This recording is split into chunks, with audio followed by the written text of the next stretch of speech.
Hi, I'm Darrin Peppard. Welcome to the Leaning into Leadership podcast, the podcast dedicated to today's hardworking leader. Join me every Sunday for leadership insight, inspiration, and a little pep talk to keep you rolling down your road to awesome.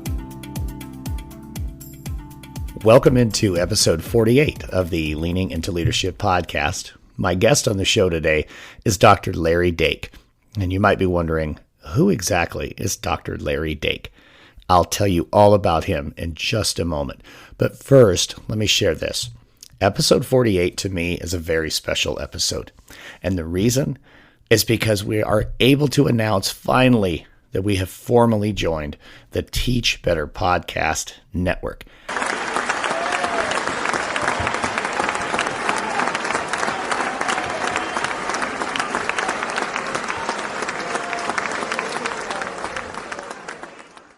This is such an exciting time for us. We are honored and grateful to the members of the Teach Better family who have welcomed us in and invited us to be a part of the Teach Better Podcast Network. Big shout out and big thank you to Joshua Stamper, to Jeff Gargas, to Ray Hewart, and to Chad Ostrowski, Dave Schmitto, the entire crew at Teach Better.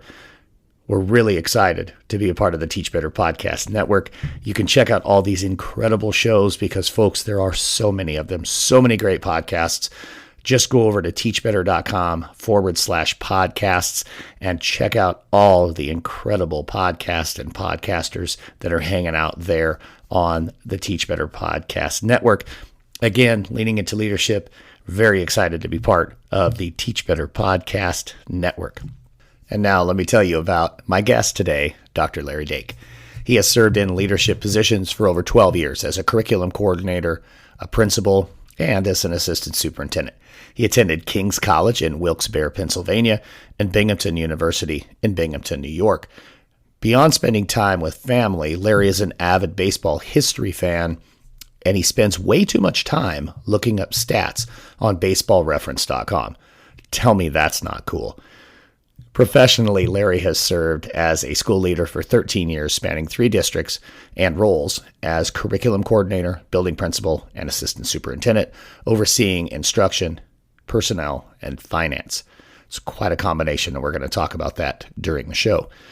He also teaches at Binghamton University Educational Leadership Program and mentors prospective early career administrators. Larry is the author of 2 previous books, Crisis Management, Effective Leadership to Avoid Early Burnout, and Identifying Small Habits. Left unchecked by school leaders, small vaults can become major cracks.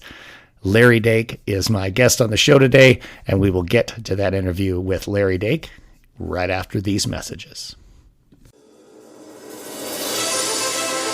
Hey leaders, let me tell you a story. It's the story of my first year as a high school principal. I will tell you, I was exhausted, I was overwhelmed, and I lived my life breathing through a snorkel because my head was so far underwater, and I didn't think there was a way out. I mean, I was a mess. The 40 feet that it was to move from my assistant principal office down to the principal's office might as well have been a 400-mile trek. I was just absolutely putting in crazy hours. I was trying to do it all. Like trying to answer everybody's question, thinking I always had to be the smartest one in the room and I had to solve everybody's problems. We're talking severe Superman syndrome here, folks. Every day was fire after fire, and all I accomplished was putting out fires. Forget about leading. I was simply trying to survive. Now, after working with a leadership coach, I really was able to get things figured out, get my head from being a firefighter to actually being a leader. But it took work, and I discovered some things that really mattered. And that's why I've created Walk in Your Purpose, 5 mindsets to level up your leadership, a free ebook that you can have today at no cost. Just go to walkinyourpurpose.roadtoawesome.net/ebook to download your free copy. Again, that's walkinyourpurpose.roadtoawesome.net /ebook. It's time for you to walk in your purpose, to find joy in your job, and to be the leader you always knew that you could be. This podcast is a proud member of the Teach Better Podcast Network. Better today, better tomorrow, and the podcast to get you there. Explore more podcasts at www.teachbetterpodcastnetwork.com. Now let's get on to the episode. Larry, welcome into the Leaning into Leadership podcast. I'm super stoked to talk to you today, man. How you doing? Great. Darrin, thank you so much. I'm excited to be here. We're heading into the holiday season. It's almost 1/3 of the way here in New York State through our school year. So really great time to reflect and really have to look forward to being on. So thank you. Very much a longtime listener. Enjoyed your conversation with Dr. Kranis last week, and just excited to be here. So thank you. Oh yeah, absolutely. Thank you. Yeah, the conversation with Dan was really, really good. We'll even, chase a little bit of that too. The, Sure. School leader as the actual instructional absolutely. leader in the building. His honesty and his vulnerability were really I walked away with that and have been thinking about that ever since. And so that was a dynamite conversation. So yeah. Yes. I appreciate that. Yeah. He and I met for the first time in person, actually, at the Teach Better conference in October in Ohio. And I was on his podcast, and then we just started having this instructional leadership conversation. It's like, okay, Dan, man, we've got to get you on. So I appreciate that you enjoyed that episode. Really quick, Larry, for my listeners who maybe don't know who Larry Dake is, just a quick rundown, who you are, those kinds of things. Sure. Yeah. So I'm here in Binghamton, New York, which is a small city in upstate New York, about an hour south of Syracuse, about 3 hours northwest of New York City. Close to the Pennsylvania line. And currently I am the Assistant Superintendent for Instruction and Budget in the Binghamton City School District.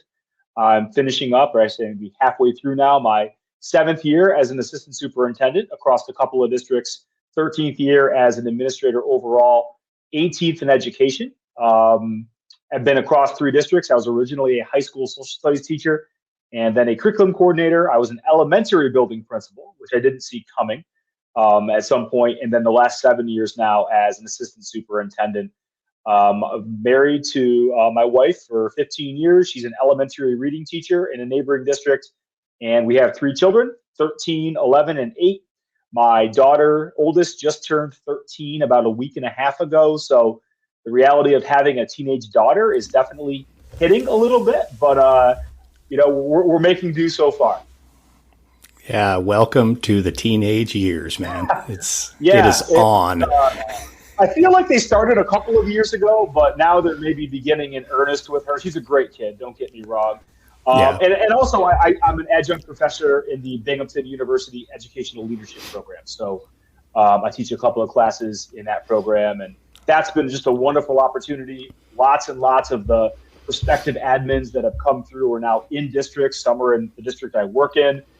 Many people tend to stay in our region, although the program is now statewide and fully remote, which is fantastic. So that's been a great opportunity to really mentor young leaders, but also learn from them. And I liken it to always having a new group of students every September as a teacher. That excitement, that beginning, when you're interacting with people that are at the beginning of their careers continuously, it's all ahead of them. It's a little bit of a renewal for me as well. So teaching in that program at the higher ed level has been a great experience. So I told you before we hit record that you were going to say something in here that would spark, a thought, and then we were going to chase that. And there's actually 2. So number 1, social studies teacher to elementary principal.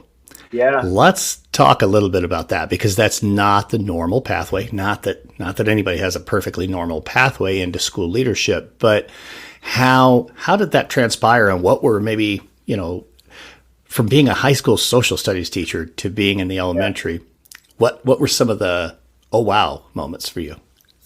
Yeah, I think there were a couple. I became an elementary principal, building principal at age 33, and had teachers who had been teaching in that building and in that grade level longer than I had been alive at that point. So there are just some realities to that, And as I look back on it now, you might think like, well, I wasn't incredibly well versed in elementary curriculum yet or instruction or those kinds of things.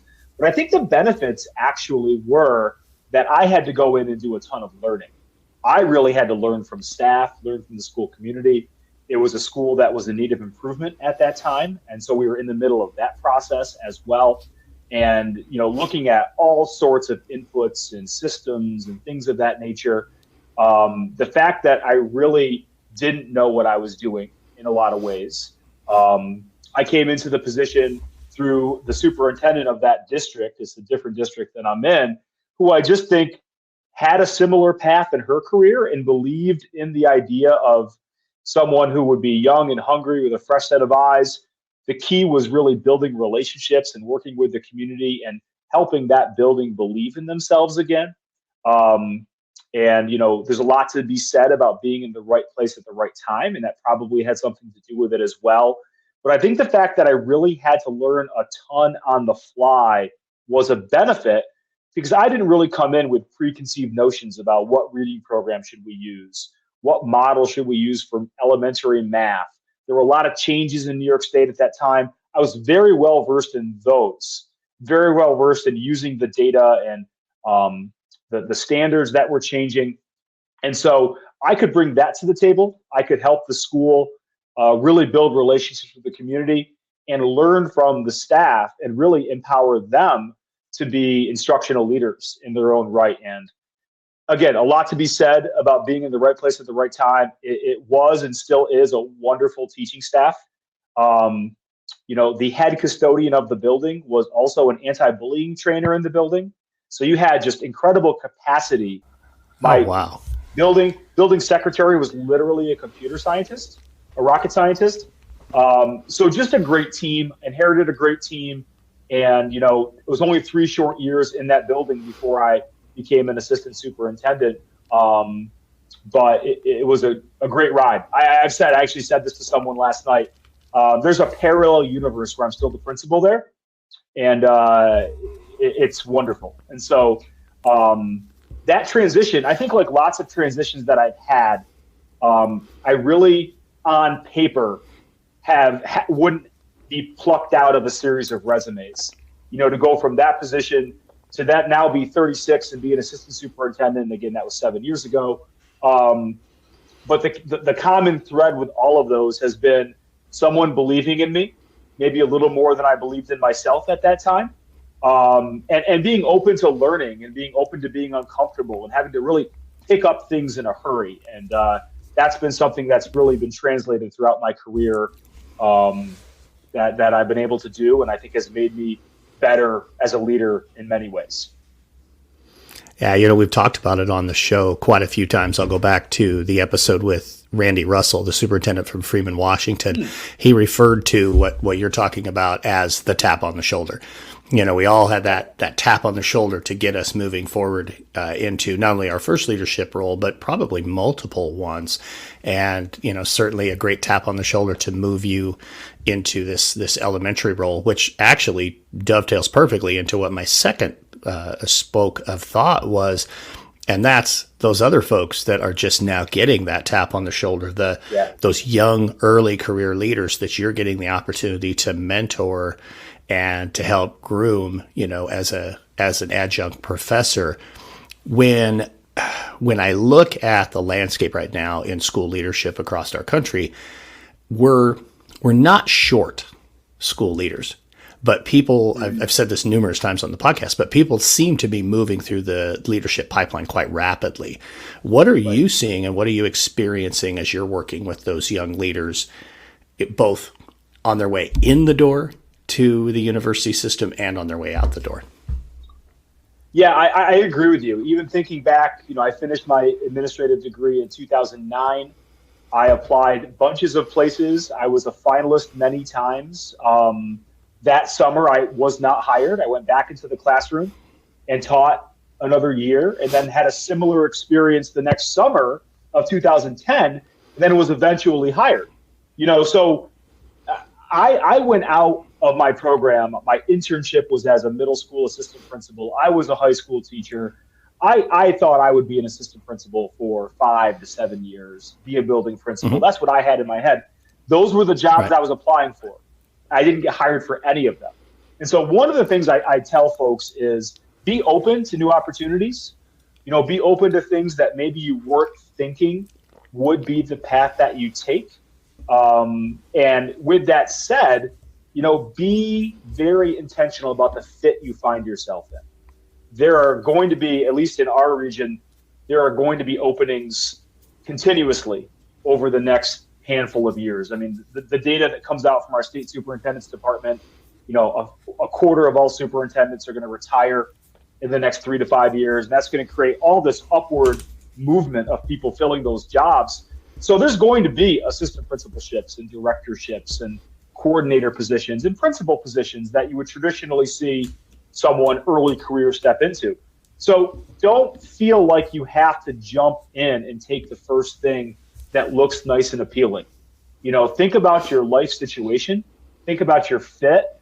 What can you take on right now? Just because you can be a building principal at a young age in a district maybe a half an hour away doesn't mean you should. Doesn't mean that's what's best for your family and that's what's best for your fit. So I think it's really important for people to think about where they want to be and what fits with their life right now. Because if you take a position and your family life is out of whack, that position is going to be there down the road. It's going to open up again or something like it in probably the near future. But secondly, you're not going to be happy if you feel yourself being pulled. You have to attend basketball games 45 minutes away in the winter, and you've got 2 kids under the age of 5 back home that you're now not seeing. That's not worth it. That's not worth it at all. Nobody's getting incredibly wealthy doing this work. We're not inventing Google Apps here. So, the fact that you might be able to earn another $7,000 to $10,000 taking that position, you could wait a couple of years in a position and wait for something better to open up. So I think that 3-letter word of fit is really the big message that we have today. So when I'm talking to young early career admins, some young, some maybe just enter the program later, and I would say this happens once a week. Someone gives me a call. Hey, Larry, X district just opened up. What do you think? That's typically my question to them is, can you see yourself there? And what impact would that have on your personal, professional life and balance? Now, it can't be perfect. You know as well as anyone, you sign up for these jobs, you're going to get more emails. Right. You're going to be the one in the office the day before Thanksgiving. It's part of a trade-off, but it doesn't mean that there are things that should be sacrificed. I think about superintendencies on my end. My oldest just turned 13, which we talked about. There'll be superintendent openings 7 years from now. I'm pretty confident that there will be something that opens up. So whether that happens in the next 7 years for me or not, I know once they're out the door, they come and visit, but it's never the same. And so, trying to take stock of where you are and what the priorities are is important. I don't know if I would have been able to articulate that 5 years ago as well as I can now. But what I say to folks is, with the benefit of hindsight now, keep those things in mind. I think that's exceptional advice. I remember going back into, my early career as a principal, assistant principal, that kind of thing. Yeah, sure. I was looking at fit, but more it was like, no, I want to get into that role. And yes. I think it's competitive now in a different way. Back then, like you said, you go a year, you don't necessarily get hired. I was the same way. I completed my master's degree in 2005 and didn't get hired that year, and actually got passed over in my own building. I was really frustrated by that. And it eventually, the next year went back to my home state, and ultimately, assistant principal and then high school principal, of course. So fit is huge, but my point with how competitive it is now is it's almost like it's flipped. In 2006 when I was interviewing, 2009, 2010 when you were interviewing, you were up against quite a few. Now it's almost like it's back on the other shoe. And I'm curious as an assistant soup, sure, what you see with, 10 or 12 buildings that you have. Are you having candidates who, okay, I'm going to interview with you, but I'm also looking here, and maybe candidates can be a little more choosy on exactly what you just said, which is finding their fit? Absolutely. I think that's one of two things that is happening, at least in our region. The other one, before I get to yours, is like your experience and my experience of having to wait. We have folks now that are putting themselves out there before their programs are complete. And then they're not getting hired. And so I've had to have the conversation like, listen, I was told no 8 times before I was hired for my first position. You know, you're on number 2 when you haven't finished your program yet. So it's the price for putting yourself out there, but you have the luxury of being patient. But like you said, I think not just some of the candidates coming out of programs, but those that are sitting in positions have a multitude of opportunities that probably didn't exist 15 or 20 years ago. The job market has certainly become more favorable to someone who's really good at their job and has some options.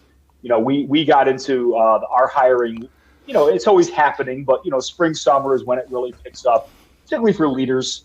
And we had multiple candidates who had options and would ask us for a few more days or would ask the other district for a few more days.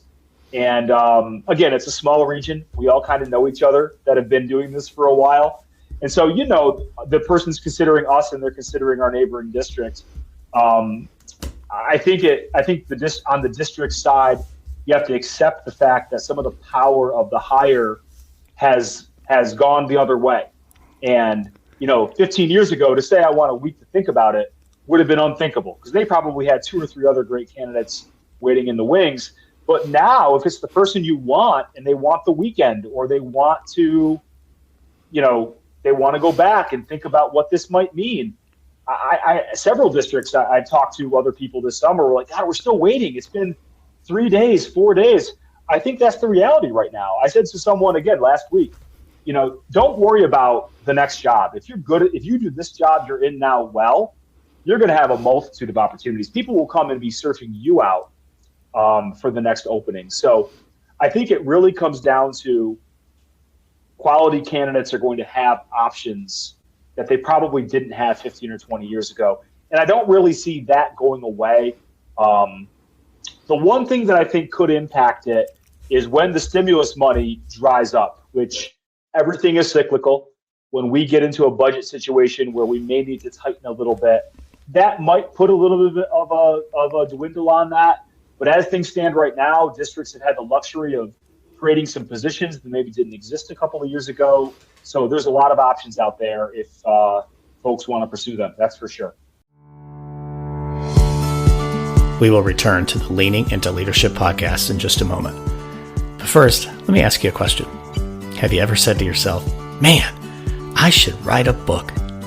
Well, if you have, then let me ask you another question. What's holding you back?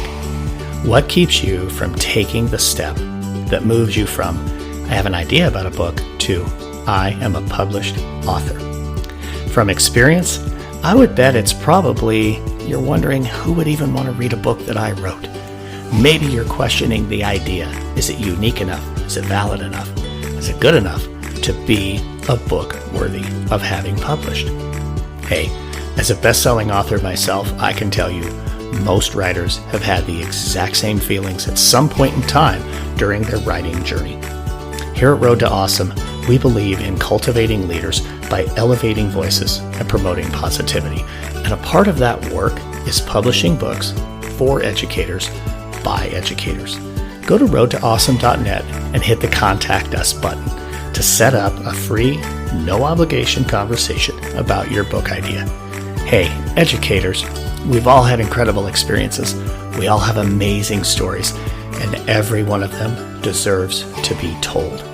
Go to roadtoawesome.net, hit the Contact Us button. Let's have that conversation about your book idea. And now, back to the Leaning into Leadership podcast. I'm seeing a lot of that too. You know, people that are, you know, fairly early in their career. I mean, one group that I coach, a district that I coach, I think it's a team of 37 and 8 of them are brand new into their roles. So, I mean, you certainly see that kind of turnover happening in all places across the country. So let's go a little bit more into that experience. of being, a brand new principal. Your book, Crisis Management, kind of hit on that and really kind of went into some of the experiences and some of the things that you learned.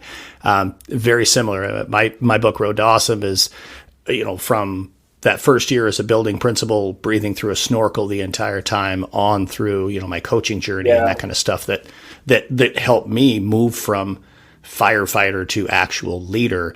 Let's talk a little bit about the book Crisis Management, and maybe, I don't know, maybe there's a story or two that are just like your favorites to share from that book. Absolutely. And so that book really is intended for early career leaders. And it came from my experience being very young and going through the system. But then also when I got into teaching in the Ed Leadership program, I was really struck by the fact that, and it's the same program that I went through, so it's changed a little bit, but I'm pretty familiar with it. A lot of the things that we're teaching candidates as their perspective and before their career begins are not the kinds of things that are going to make or break them in the first year, 2 years, 3 years. We talked about fit already. You come out of these programs, sometimes you can run through a brick wall and I'm going to take on the world. And I've seen it happen a couple of times. The first opportunity comes up. It's a building 45 minutes away. It's really enticing. They really want you, and you feel like you can do it, and you probably could do it. But is that the right fit at that time? And then a year or two goes by, and that person is looking to make a change because that wasn't the right fit. That happens in a couple of different ways. One of my favorite stories from the book was a leader who was a very, very successful building principal, long-standing building principal. Became an admin at a very young age, younger than probably you or I. And so they had a long runway to their career. Took a step away from that principalship and went into more of a district level role where now, you're managing and leading other administrators and larger systems. And I remember him saying, just like the phone never stopped and the emails never stopped. And there's an element of that as a building principal, but he got into a point where he had good systems in place and he was able to carve out time, and it became really apparent 4 or 5 months down the road that it wasn't the right fit.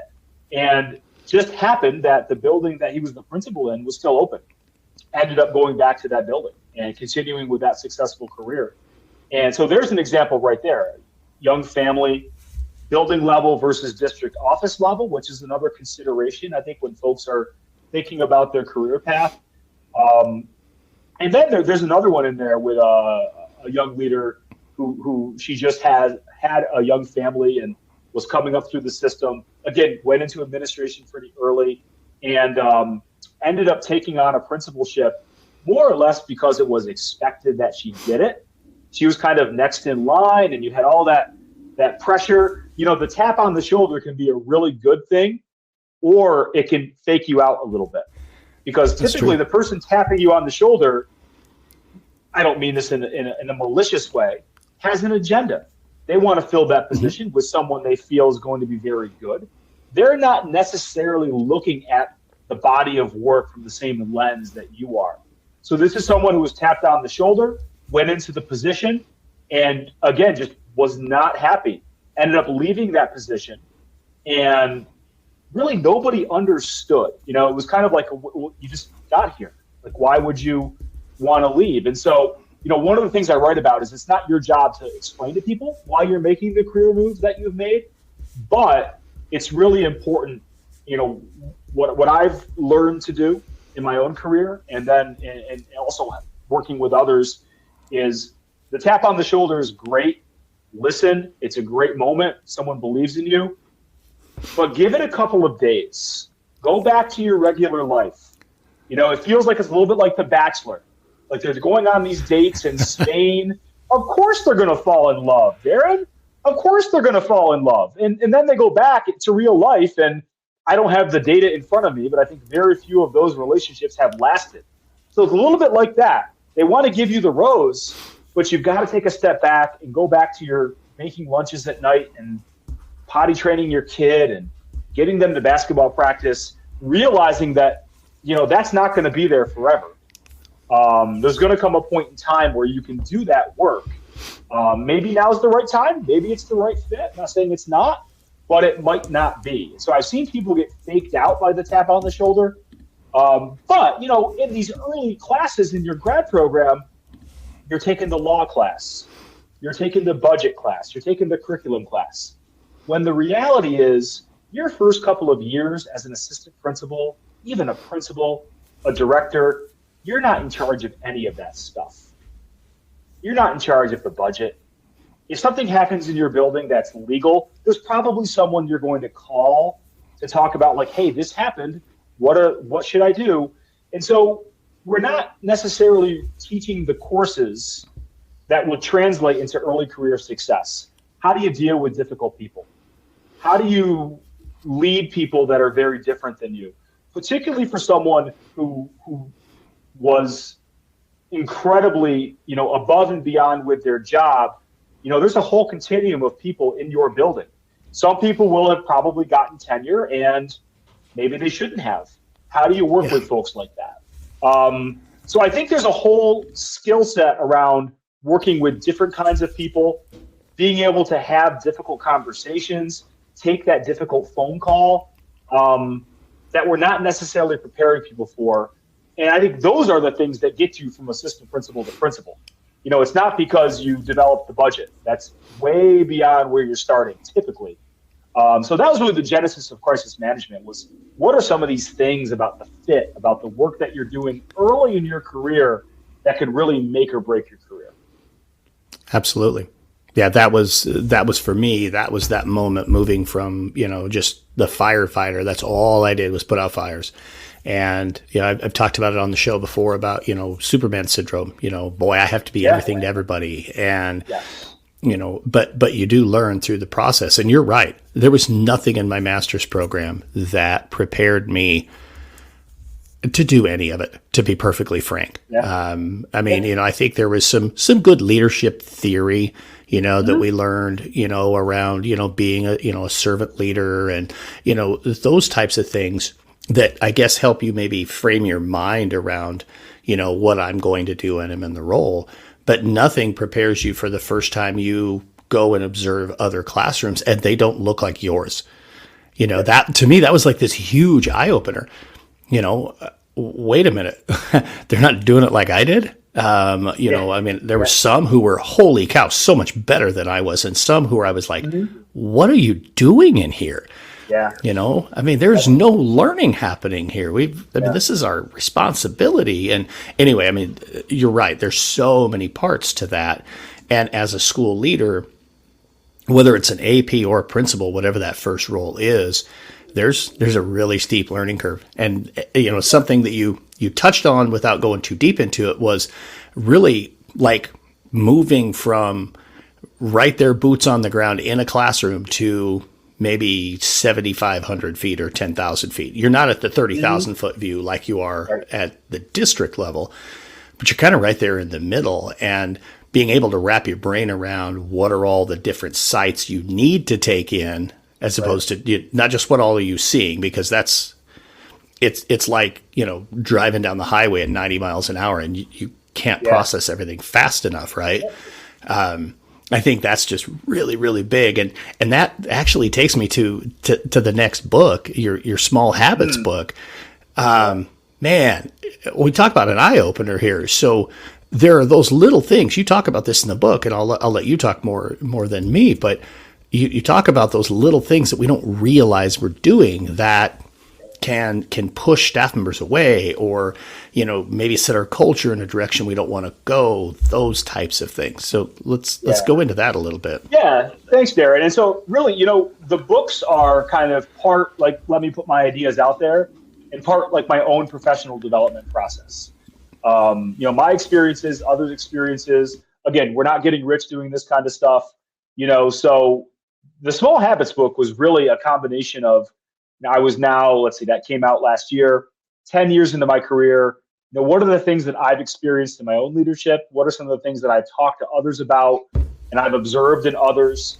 And the premise was really twofold. One is you can be a really effective leader, veteran leader, and have some really bad habits that are detracting from your effectiveness. Maybe they don't make you not back the next year or exit you from your job kind of stuff, but they're getting in the way of how effective you could be, how effective your building could be, all of those kinds of things. And so that was one of the premises. And the other was, if we don't catch those things early, they can just really become major gaps. And so you want to catch them when they're tiny little faults and before they become chasms. And so one of the examples I use from my experience is going back to that early principalship, young guy, building principal, elementary school. The staff is 97% female, which is totally fine.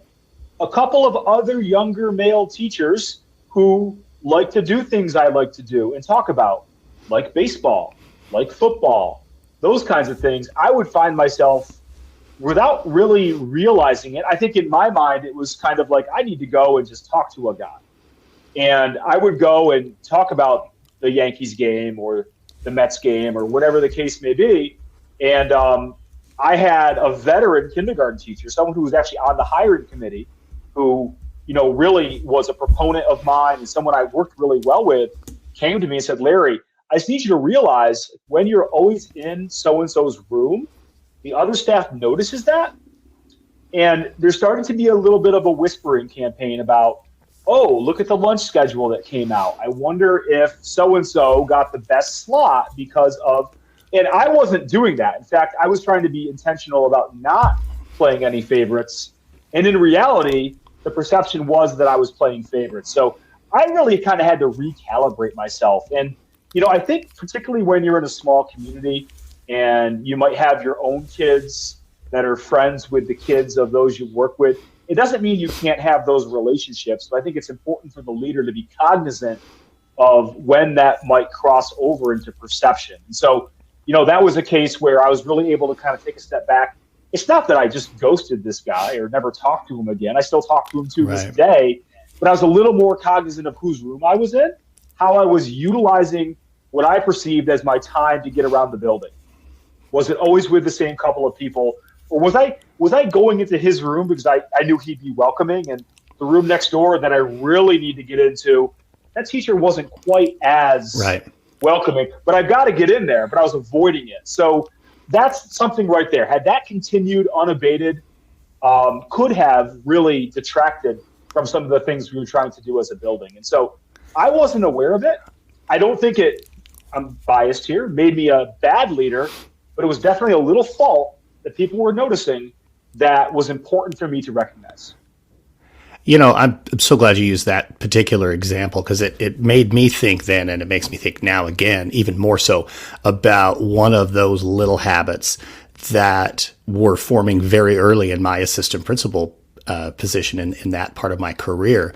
And the same kind of perception things. And I was grateful that a staff member came and talked to one of the other assistant principals about this. So first year AP, there are 4 total leaders in this building, principal, 3 assistant principals. Mm-hmm. The 3 APs, the other 2 guys had been head football coaches. I was a head basketball coach. Opening staff meeting, when one was passing it to the next, it was, okay, coach, you're up, and then, oh, okay, coach, you're up. And same thing, when it was me, hey, coach, you've got it. And didn't think anything of it. And the 3 of us were calling each other coach all the time. There were those who very quickly took this perception of, oh, we got our own little, good old boy club forming. And as soon as, that was, absolutely. I mean, we didn't think anything of it. I mean, when you're a coach, you call everybody coach. I mean, you just do. But we had to very quickly stop doing that, for the sake of just, making sure that the perception wasn't wrong, that we were, playing any kind of favorites, or, we were all going to go hang out down in the locker room and just kick it with our coach friends, as opposed to, like you said, maybe, taking that difficult path and going into a classroom that you really needed to be in and go, help make a difference in that classroom. So I really appreciate that one. There's one more I want to get to. I think there's honestly like 100 more things I want to get to, but I know you were a contributor to the 100 Things to Stop. So Rick Jetter's work. And I'm curious, can you tell us just a little bit about the piece that you contributed to that work. Yeah, so huge shout out to Dr. Jenner. The blue book on the 100 Stop series of what leaders should stop doing is coming out. It sounds like early next month. And the red book about what teachers should stop doing came out last year. And what I love about the work, and you know, your podcast is a great example of this as well. There are so many people out there for us to learn from. You know, you hear about the heavy hitters, and you know, I could watch the big solution tree people, and you know, the Todd Whitakers, these just giants in the field, talk all day and learn from them. But that principal 2 miles down the road might have some genius things that they're doing that we can learn from. So they've really created a platform for lots of voices to be elevated, which is what I love the most about that work. My chapter in the blue book that's coming out next month is chapter 19, and it's on, again, a little bit of PD for myself. Stop worrying what other people will think of you. And, you know, I'm a recovering people pleaser. I still slip into that from time to time. And I think back on those early days as a principal and other positions I've had where you're new, you want to prove yourself. You feel like you have to come in and solve everyone's problems and make sure nobody's unhappy. And what I've realized over time is it's more about creating systems and a culture where people can do their best work. It's not really about like. It's also not the opposite. It's not like we want people to dislike us, exactly. But it's the wrong framework. And I think people that I see that struggle, this is also part of the crisis management early career work, is that they want people to like them, and that's their framework. And so when they don't like them, they take it personally, and they end up going down that rabbit hole that can be really, really detrimental to a building's culture and their own leadership. And so my chapter in that book is to stop having people like you. And, you know, I think we all grow up in different paths. And, you know, my upbringing was really, knock on wood, and thankfully, very conflict-free household. You know, my father was an English teacher in school, so in a small town. So you sort of knew everyone. I was able to really raise my hand and play the game of school very well and benefited from that. So it was really only when I became an adult and a teacher, I can vividly remember it, that I ran into someone that was just a complete jerk all the time.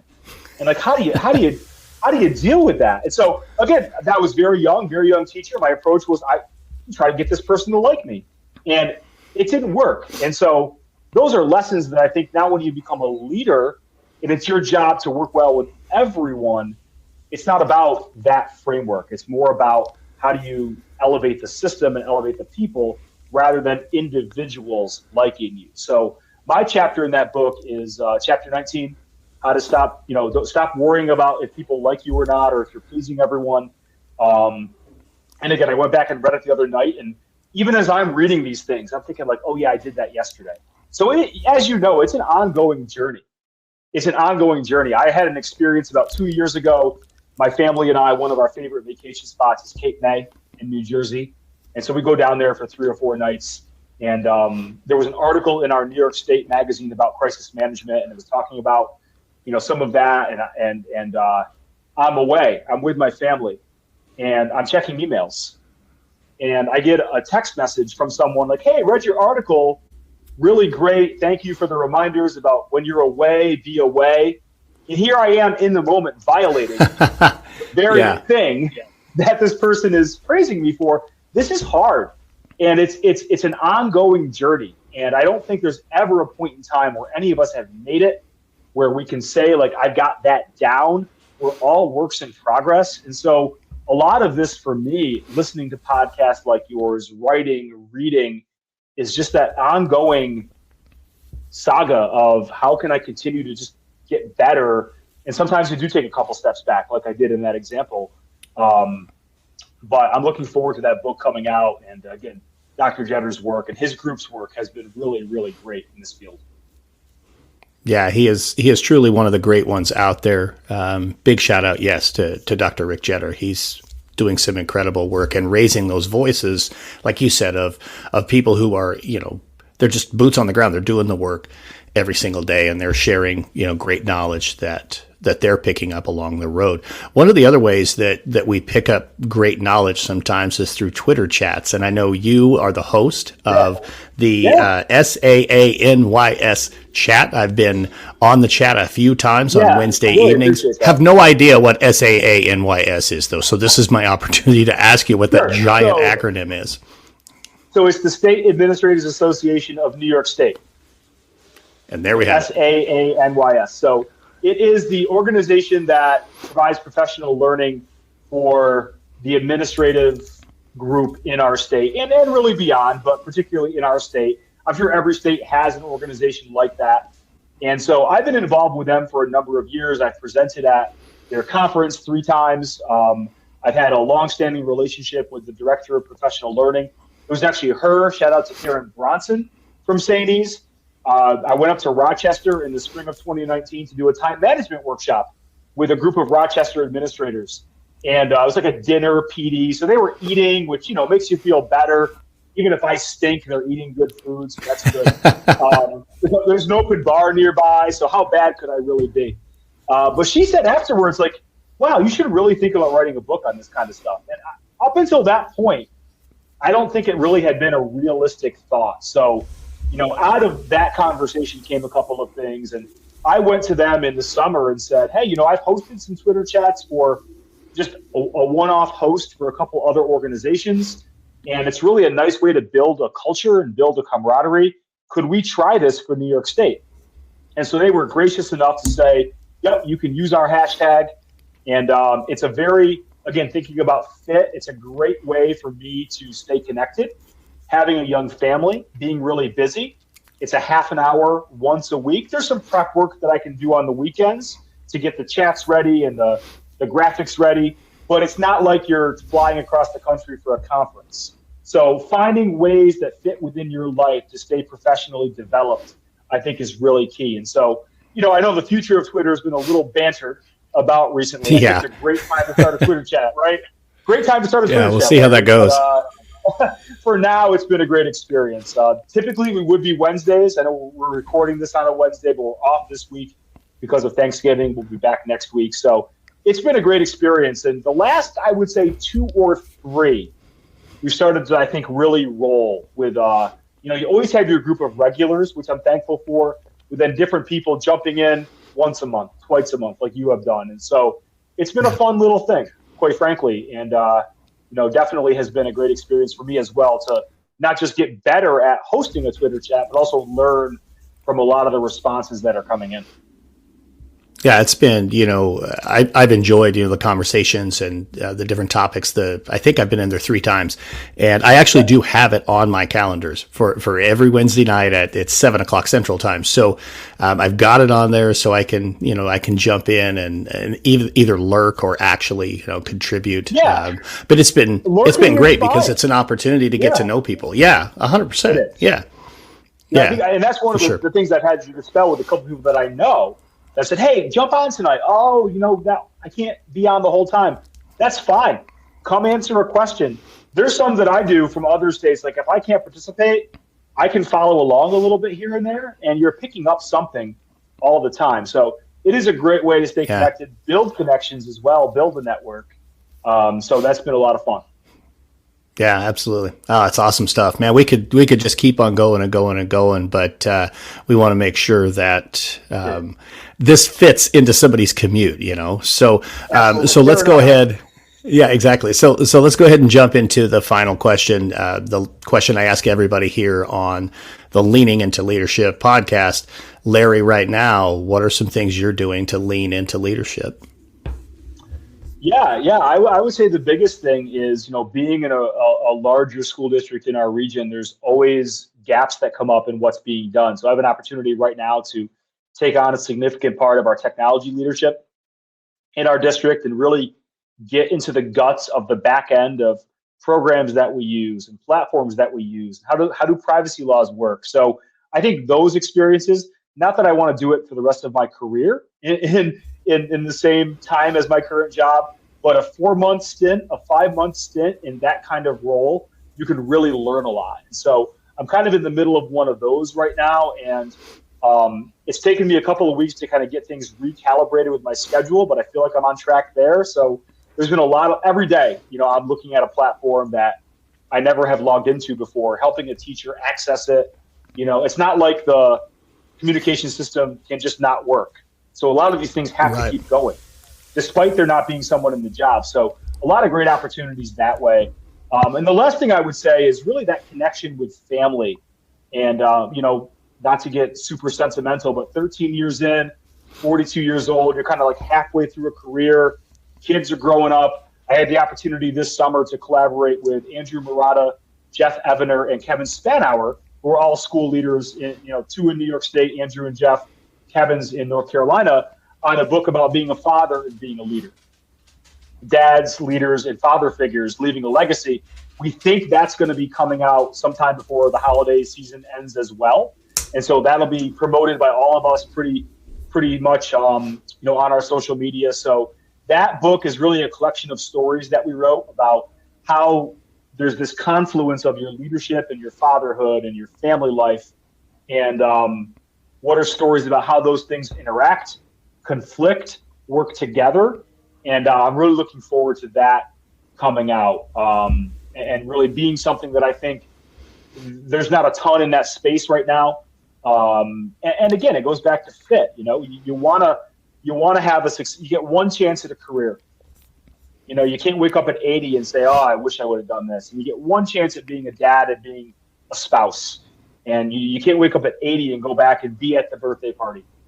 So there's realities to those two things. They're intentions sometimes. And so how do we make those choices, and how do we figure that out? And so I think this book is going to really, really advance some of that thinking on it, and hopefully also lead to a community of like thinkers and dads and leaders in the educational space that can help each other get better. So I'm excited about that as well. I think that's fantastic. I'm looking forward to checking that out. Definitely a balance that I had to strike, or struggled to strike, to be honest with you, as Likewise. High school principal, my daughter, I was fortunate enough to be my daughter's high school principal, but it was those years leading up to that point in time, where dance competitions and recitals and all those types of things. You want to be there, but also you got your role pulling you in that direction. And I definitely had to work on the balance for that. So definitely looking forward to hearing more about that. Am. Yep. Yeah, absolutely. So tell me really quick, Larry, for those who want to get in touch with you, and everybody should want to get in touch with you after this conversation. How is it that people reach out, connect with you, find you on social media, those kinds of things? Yeah, I would say the best way is probably, again, in this moment, probably Twitter, at Larry Dake, LARRY, D as in David, AKE, at Larry Dake. That hashtag Sadie's Chat Wednesdays is a fun one to jump in on as well, and network and join some like-minded people. And just, again, I like half an hour, 3 questions. It's not a huge commitment out of our lives, and you can pick up some good learning in a quick half an hour. So that's probably the best way. Excellent. I will put links to all of that stuff in the show notes, folks, so you can definitely get connected with Larry. Dr. Larry Dake, thank you so much for joining me here on Leading into Leadership. Thank you. Again, a big thank you to Dr. Larry Dake for being on the Leading into Leadership podcast. It happens so frequently here on the show, in fact, every episode, that our guest will drop incredible leadership gold nuggets along the way, and Larry definitely did that again. He really brought it. But I want to call your attention back to when Larry was talking about finding your fit, because so often I think, as especially early career leaders, we're trying to find that next opportunity. We're not necessarily thinking about fit. Much more, we're thinking about getting the next job. We might look at the amount of money it's going to pay. We might look at the location. We might look at the responsibilities. But sometimes we have to think about, how does it really fit for me, for my family, for my career goals as well? And I really appreciated how Larry approached that, and how he is giving that advice to his students as he is working with them at Binghamton University right now. I also want to say thank you to Larry for making a reference to The Bachelor, because I never thought anybody would reference The Bachelor here on Leading into Leadership, and yet he certainly did. I stopped myself for a moment thinking, I think it's actually happened before. And I went back to the episode with Tom Cody because I thought it was Tom who had brought it up. But Tom actually referenced The Bachelorette. So there you go, folks. Never would have thought that we would have both The Bachelor and The Bachelorette referenced here on Leaning Into Leadership, and it only took 48 episodes for that to happen. So kudos to you both, guys. And now it's time for a pep talk. Today's pep talk is really just a question. And the question is this: what are you reading? Are you reading something for pleasure, for relaxation? Are you reading something right now that's more of a professional read that helps you grow your skills, helps you just be a little bit better, a little bit sharper, maybe give you a one step up on the job? Are you reading something maybe that's all about a hobby you have or a passion that you just pursue outside of everything else you do? The point is, whatever you're reading, make sure other people know. I can tell you right now, I've got 2 books going. I'm currently reading Gary Vee's Crushing It. This is a professional read for me. This is about focusing on being an entrepreneur and growing my business and growing my influence. It's also part of a mastermind that I participate in with another group of entrepreneurs. I'll also tell you the second book I'm reading is James Patterson's Triple Cross. Why? Because I'm a huge Alex Cross fan. If you've read any of the Alex Cross novels, you get it. You understand why. Now, I don't tell you this or ask you that question because I want you to know I'm reading something by Gary Vee or James Patterson. Rather, I want you to think about what is it you're reading, and are you sharing that with others? Are you using that as an opportunity to talk about how you are growing or how you are maybe keeping that cup full for yourself, exercising a little bit of that self-care we talk so much about? Don't be afraid to share what it is you're reading, what you're learning, what it is that you're doing, both on the professional and on the personal side. It's one way to help build even greater relationships between you and the people that you lead. Thank you for joining me this week on Leaning Into Leadership. Have a road to awesome day. Thank you for listening to the Leaning Into Leadership podcast, brought to you by Road to Awesome.